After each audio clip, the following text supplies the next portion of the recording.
Hello viewers, welcome back to my YouTube channel.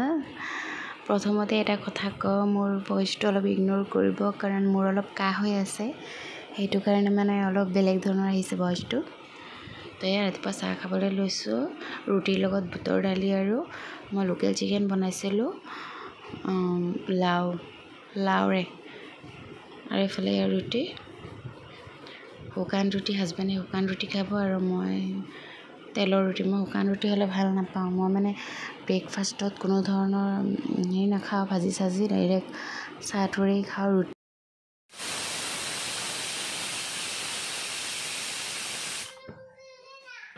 তাৰপাছত আহি গ'লোঁ এয়া দুপৰীয়াৰ প্ৰিপাৰেশ্যন। বুটৰ দাইলখিনি সিজাই লৈছোঁ কুকাৰত। বুটৰ দালি বনাওঁ মই মাছৰ মূৰটোৰে। তেল দি লৈছোঁ, তাৰপাছত এয়া তেল গৰম হৈ গ'ল আৰু এতিয়া পিঁয়াজ দি দিলোঁ। পিঁয়াজখিনি লৰাই লৈ অলপ ভাজি ল'ম। ভাজি হৈ গ'ল তো অলপ পানী এড কৰি লৈছোঁ। মছলা পাতি যি লাগে ইয়াত মই দি দিম। দি লৈছোঁ অলপ আদা নহৰুৰ পেষ্ট, মানে এচামুচ হাতেৰেই দিছোঁ, চামুচ ইউজ কৰা নাই। ডাইৰেক্ট মিক্সি বাতিটোৰ পৰা দিছোঁ যিহেতু। হালধি গুড়ি এচামুচ, নিমখ দিছোঁ মই এচামুচ, আৰু অলপ এয়া হালধি গুড়ি এচামুচ জলকীয়া গুড়ি, আৰু এচামুচতকৈ অলপ কম জিৰা গুড়ি হৈ গ'ল। এতিয়া এইখিনি মই মিহলাই ল'ম, মছলাখিনি ভাজি ল'ম ভালদৰে।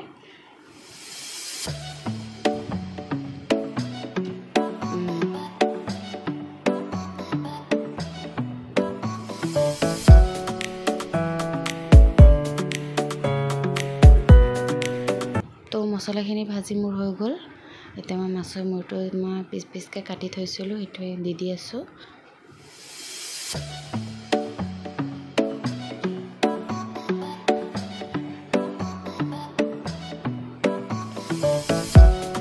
এইখিনি ভালদৰে লৰাই তাৰপিছত অলপ ভাজি ল'ম, মানে অলপ সিজাই ল'ম মছলাৰ লগত মাছৰ মূৰটো। তাৰপাছতহে দালি এড কৰিম।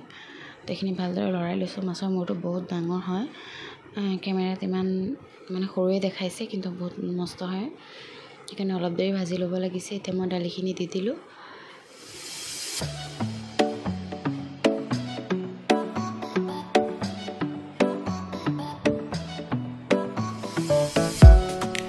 তো আকৌ লৰাই লৈছোঁ ভালদৰে।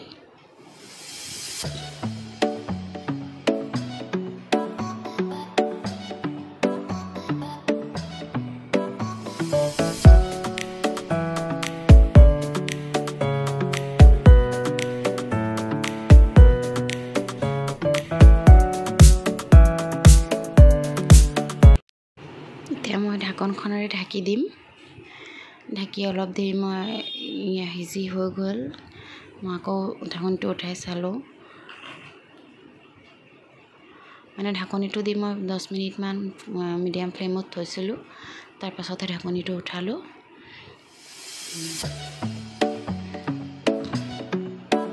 হৈ গ'ল। এইখিনি মই এতিয়া ইয়াতে অলপ পানী এড কৰি দিম, মানে পৰিমাণ মতে যিখিনি পানী লাগে আৰু এটা কথা, মই ইয়াতে মাছৰ মূৰটো অলপ সিজি অহাৰ পাছত মই ইয়াৰ পৰা কাঁইটখিনি তুলি লৈ চামুচেৰে, মানে কাঁহী এখনত পানী ঢালি ঠাণ্ডা কৰি অলপ, তাৰপাছত মাছৰ কাঁইটখিনি বাছি পেলাই দিছিলোঁ। ইয়াৰ অলপ পানী মই ইয়াত এড কৰি দিলোঁ, মানে কাঁইটখিনি পেলাই ল'লে যে দালিটো বেছি ভাল হয় খাবলৈ। তো পৰাপক্ষত কাঁইটখিনি পেলাই ল'ব লাগে, নহ'লে যোনে কাঁইট বেয়া পায় তেওঁলোকে খাই বেয়া পাব পাৰে। তো হৈ গ'ল। এইখিনি মই উতলি আহিলে আকৌ ঢাকি দিম, আৰু 2 খিলা তেজপাত ইয়াতে এড কৰিবলৈ বাকী আছে, বাকী চব দিয়া হৈ গ'ল। মই গৰম মছলা ইয়াতে এড কৰা নাই, মানে আমাৰ সাধাৰণতে গৰম মছলাটো কমেই খোৱা হয়, ইমান বৰ বেছি ভাল নাপায়, মাত্ৰ ইলাচিটোহে ভাল পায়, তো সেইকাৰণে ইউজ কম কৰোঁ। 2 খিলা তেজপাত মই ইয়াতে দি দিলোঁ। এতিয়া উতলি আহিলে ঢাকি দিম। উতলি নাহিলে ঢাকিলে মানে তেলখিনি ঢাকনত উঠি যায় যে, সেইকাৰণে মই উতলি আহিলেহে ঢাকিম। উতলি আহি গ'ল,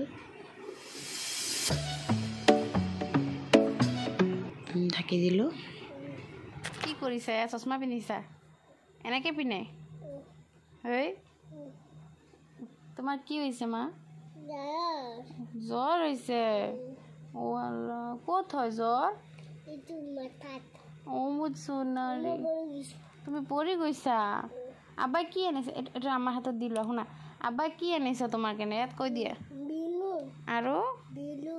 আৰু বেমাৰত ভাল হ'বলৈ কি আনিছে কি খালে বেমাৰ ভাল হয় ইয়াত শুনা খালে বেমাৰ ভাল হয় তোমাৰ ক'ত জ্বৰ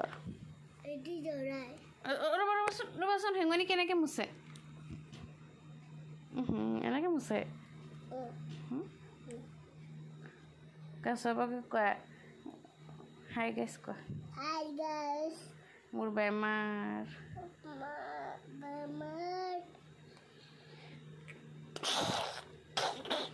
দোৱা কৰিবা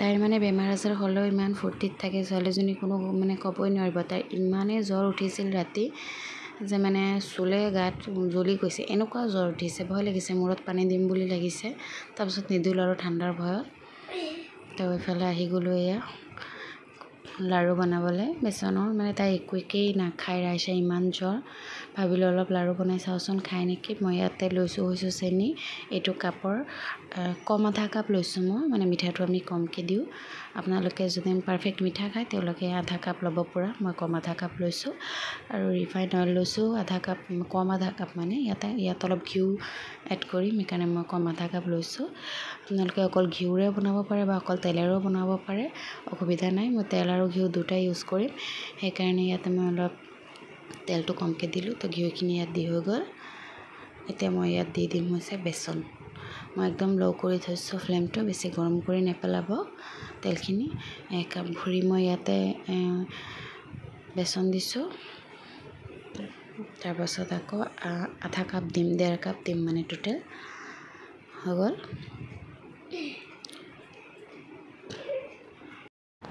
তাৰপিছত অলপ লৰাই লৈছোঁ তলৰ পৰা লাগি অহাৰ সম্ভাৱনা তাৰ লৰাই লৈ পেলাই এতিয়া মই আৰু আধা কাপ মই বেচন ইয়াত দি দিম এয়া কম আধা কাপ পূৰা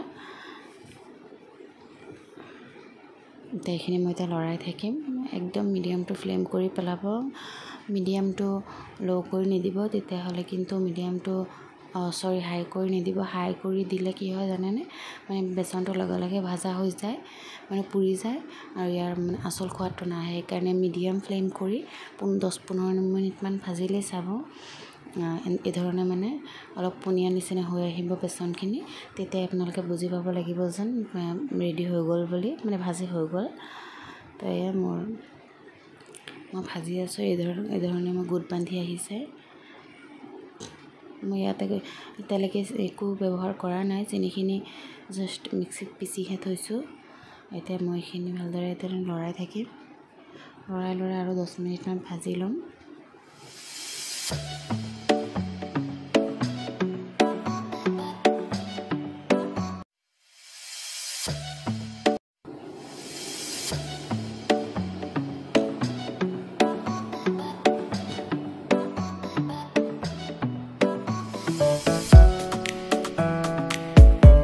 মানে এইখিনি অনবৰতে লৰাই থাকিব লাগিব এৰি দিলে তলৰ পৰা লাগি আহে সেইকাৰণে লৰাই থাকিব লাগিব নলৰাৰ পিছত পুৰি যায় এয়া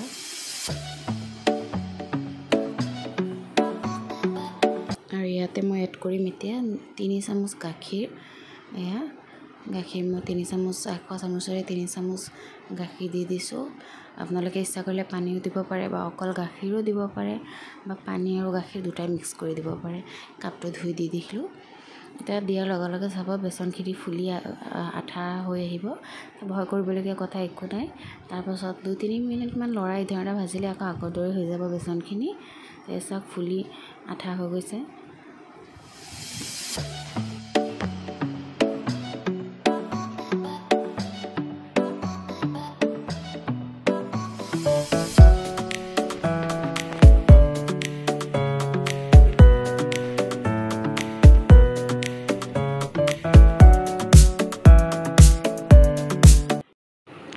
দিয়াৰ পিছতে মই এই ফ্লেমটো অফ কৰি দিছোঁ। অফ কৰি পেলাই মই 2-5 মিনিট মান এই ধৰণে লৰাই আছোঁ। আপোনালোকে যদি ইচ্ছা কৰে বেলেগ এটা বাচনতো ট্ৰান্সফাৰ কৰিব পাৰে বেচনখিনি, কিন্তু মই ইয়াতে ৰাখিছোঁ। জাষ্ট এই ধৰণে লৰাই আছোঁ যাতে মানে তলৰ পৰা লাগি নাহে। অলপ ঠাণ্ডা হোৱালৈকে লৰাই থাকিম।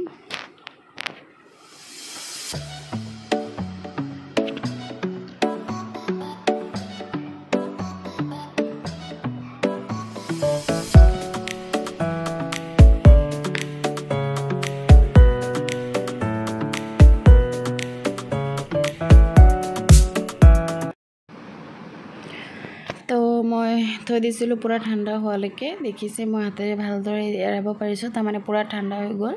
পূৰা ঠাণ্ডা হোৱালৈকে ৱেইট কৰিব লাগিব, অলপো যাতে গৰম নাথাকে। গৰম থাকিলে মানে লাৰুটো ভাল নহ'ব, মানে চেনিখিনি মিহলালে গোট বান্ধি যাব। সেইকাৰণে পূৰা ঠাণ্ডা হোৱালৈকে আপোনালোকে ৱেইট কৰিব লাগিব। এই চাওক মই কেৰাহীটো ভালদৰে চুব পাৰিছোঁ হাতেৰে, তাৰমানে আপোনালোকে গম পাইছে অকণমানো গৰম নাই বুলি। পূৰা ঠাণ্ডা হৈ গ'ল। এতিয়া মই ইয়াতে পিচি থোৱা চেনিখিনি যে থৈছিলোঁ সেই চেনিখিনিও এড কৰিম। তাৰ আগতে মই ইয়াতে এচামুচ বেছিকৈ মানে ভৰি চাহ চামুচেৰে এচামুচ মই পাউডাৰ গাখীৰ ইউজ কৰিছোঁ। এইটো অপশ্যনেল হয়, নিদিলেও কথা নাই, বাট দিলে সোৱাদটো বাঢ়ি যায়। সেইকাৰণে মই ইয়াত দিছোঁ হৈছে এচামুচ পাউডাৰ গাখীৰ। আৰু এয়া মই ইলাচিৰ 4-5টামান ইলাচিৰ দানাখিনি উলিয়াই মানে গুটিখিনি উলিয়াই লৈ মই থেতালি লৈছিলোঁ। মই ইলাচি পাউডাৰটো ইউজ নকৰোঁ, ৰেডিমেডটো। মই ডাইৰেক্ট মানে থেতালি দিয়াটোৱে বেছি ভাল পাওঁ, বেছি ফ্ৰেছ হয়। তো এইখিনি মই ভালদৰে অলপ মিহলাই লৈছোঁ। আৰু ইয়াতে এতিয়া মই দি দিম পিচি থোৱা চেনিখিনি। পিচি থোৱা চেনিখিনিও মই গোটেইখিনি ইয়াত নিদিলোঁ, অলপমান মই বচাই থৈ দিম, কাৰণ মই কৈছোঁ মই মিঠাটো পাৰফেক্ট নিদিওঁ, কম দিম। হাজবেণ্ডে মিঠা খুবেই কম খায়, আমি মানে চবেই মিঠাটো কম খাই ভাল পাওঁ। ৰাইচাও মিঠাটো মানে ভালেই নাপায় আৰু সেইকাৰণে মিঠাটো কমকৈ ইউজ কৰিম। আৰু যদি আপোনালোকে মিঠা ভাল পায় পৰা আধা কাপ দিব চেনিটো, আৰু যদি বেছিকৈ মিঠা ভাল পায় তে আধা কাপতকৈ বেছি দিব। তো এইখিনি মই ভালদৰে এইদৰে লৰাই এতিয়া চেপি প্ৰথমতে এইদৰে চেপি ল'ম। চেপি তাৰপাছতে লাৰুটো বনাই ল'ম। দেখিছে ভালদৰে চেপি লৈছোঁ।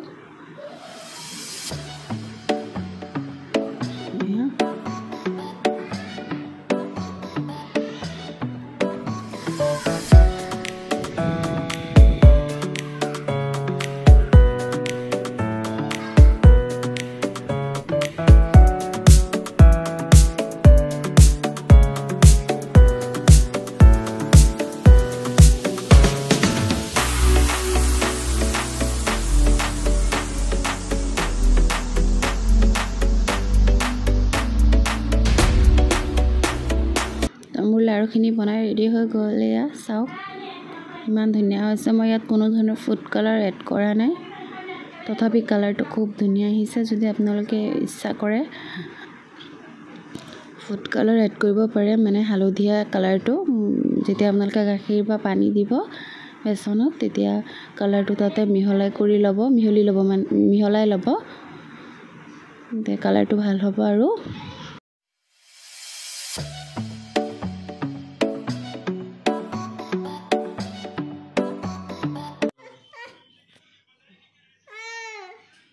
ৰ'বা কৈ দিয়া, আকৌ কামুৰি এবাৰ খাই দেখি দিয়া।